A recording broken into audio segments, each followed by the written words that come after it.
Today is a special feast day that happens to fall on a Sunday, but it's a rarity that the feast takes place on a Sunday. But this one is an exception. It's a big day, especially in Rome, which of course is our mother church. The celebration of the two martyrs and really founders of the Church of Rome, St. Peter and Paul. When one visits St. Peter's Basilica, which is the shrine dedicated to the apostle, walks into the square, and there are the two statues of these great men. St. Peter's body his remains are located underneath the altar where the Pope celebrates Mass in the Basilica. I've been to the Basilica a number of times, and I've gone down to the site of the tomb of St. Peter, which was rediscovered in the 1940s. It had been lost underneath the foundation when the new St. Peter's, the present St. Peter's, was built over the old St. Peter's. St. Paul's relics were rediscovered under the floor of his basilica in 2006, because at one point the older building had burned down and things were not in good order. So we do have the shrines to these men. And from an early stage in the church's existence, people would pray to these two. We know that for a fact because of the graffiti that is found in Rome, especially in one of the catacombs, where people are asking St. Peter and St. Paul, pray for me. It's handwritten, sometimes rather crudely, but these things go back to the ancient church. Saints Peter and Paul were both martyred, which is why the ministers of Mass today wear red for blood. They were the first martyrs in a batch of martyrs under the Emperor Nero, who was a rather wretched fellow who persecuted the church. The church would be underground for almost 300 years. It was not a legal religion in the Roman Empire because it was considered to be unauthorized. It was developed after the Roman Empire came into existence. The first 3 dozen popes were martyred for the faith. We believe that the popes succeed St. Peter. As Jesus said to St. Peter, "You are a rock, and on this rock I will build my church. And the jaws of death, or the gates of the netherworld, or the gates of hell will not prevail against it." Pope Francis is the 266th successor to St. Peter. And until the end of time, there will be a pope. The size of the church is anybody's guess. It could be very small. In fact, one writer suggests that in the future, the church will be reduced to a handful of people in a jail cell with the Pope. Could happen, you never know. Jesus never said that his church would be strong everywhere, simply that it would exist until he would come again. And of course, there will always be a visible shepherd whom we call the Pope. Popes have come from different walks of life. There have been many very outstanding people, especially in recent times. Pope Pius IX was the Pope when this parish was begun. He was the one who gave us the pronouncement about Our Lady's Immaculate Conception as being a dogma of the faith, and thus helping Catholics everywhere to recognize that it was not simply a pious legend that Our Lady was exempt or redeemed ahead of time, but that we could rely on it as very fitting foundation for bringing the Savior into the world, who of course is Jesus. Pope Pius IX also gave us the proclamation on the infallibility. Infallibility of the Pope does not mean that he does not make mistakes, or that he does not commit sins. It simply means that he will not teach error or erroneously teach. So when the Pope speaks as the universal pastor and teacher of the faith, we are well advised to listen to him, because otherwise we are siding with dubious spirits of the netherworld, who traffic in confusion and falsehood.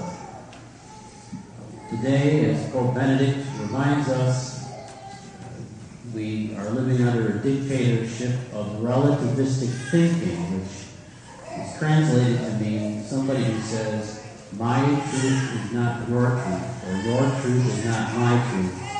This is actually poison to the mind, and it prevents people from knowing reality as soon as someone says we can't know the truth. And of course, the devil likes nothing better than people to be confused about things. So we have the Pope, who is a servant of the truth. During our century, we've had some outstanding men in the pontificate.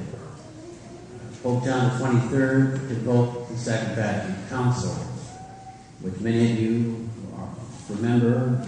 Some of the younger people here have only heard about it. The Second Vatican Council was a very significant step in the life of the Church. It had to do with making some adjustments because the world had changed. It did not have anything to do with changing the gospel of Christ. Was not the point. You cannot change what is true. Simply to make some adjustments, for example, in the Mass and in certain Catholic disciplines, allow for people to practice their faith in the world as it is today. Pope Paul VI succeeded John XXIII. Pope Paul VI closed or concluded the council. He's up for beatification, which is the next step, to the last step in the canonization process. He is known for promulgating the Church's teaching on parenthood must be consistent with human dignity. The Pope was asked to weigh in on, what do you think about the modern world's wide acceptance and practice of contraception?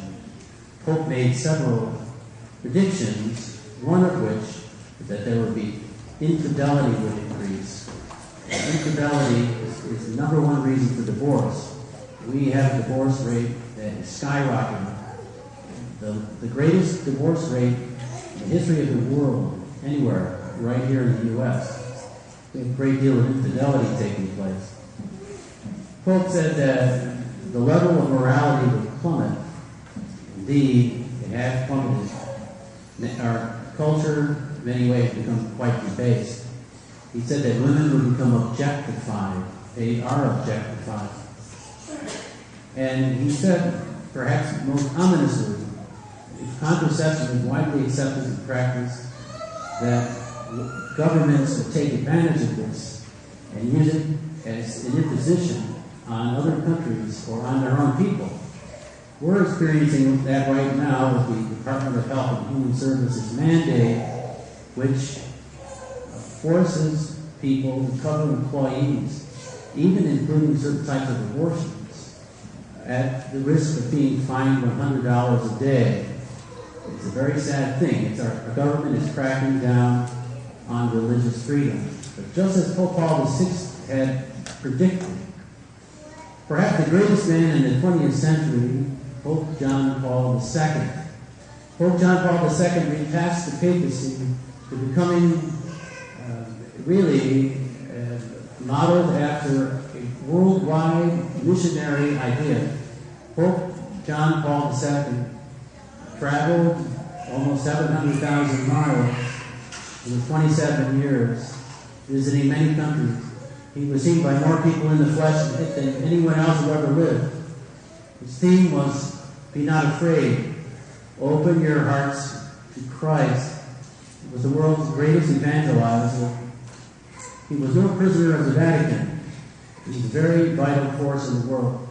If you ask people today, many young people who are studying the priesthood or are priests or in religious life, invariably they will say that one of the influences one of the most influential people on their choice of vocation was Pope John Paul II. touched many lives, and was responsible for many conversions. I've met many people. Pope Benedict, of course, is succeeding Pope John Paul II. I remember when Pope Benedict was elected in 2005, one of the local ministers, not a Catholic, said, he really respects the church, respects the fact that we have elections, that we have popes. He said, my church is being torn apart by this whole question of redefinition of marriage. I can tell you, the Catholic Church will never go along with anything that is a counterfeit to what God has planned. That marriage is between one man and one woman until death. The sacred union, men have no right redefining it. And the popes will be the ones who will safeguard marriage. Even though the church will be criticized and mocked by people who have other plans. It's important for us to understand we must give our allegiance and loyalty to the church. We embrace the ministry of the Holy Father. Presently, the see is occupied by Pope Francis, who himself is carrying on a legacy started by Jesus. Jesus wants no one to be lost.